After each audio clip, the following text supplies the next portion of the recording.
In today's video, I'm going to teach you how to create labels using mail merge in Word.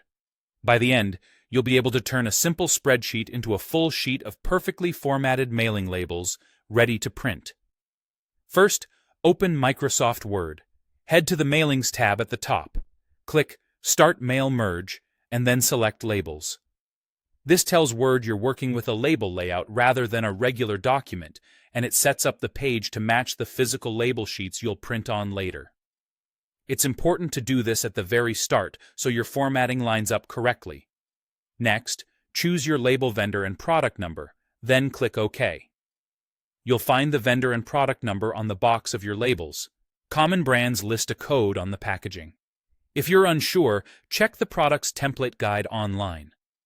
Once you confirm, Word will display a page divided into label cells. Think of these as placeholders for each sticker on your sheet. Now connect your data. Click Select Recipients, choose Use an existing list, and pick your Excel or CSV file. If you're using Excel, select the correct worksheet and confirm that the first row contains your column headers.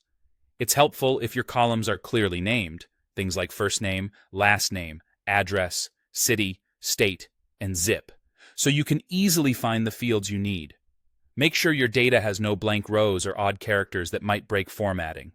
Click into the first label cell because that's where you'll design the layout. Use Insert Merge field to place your fields, such as first name, last name, and address.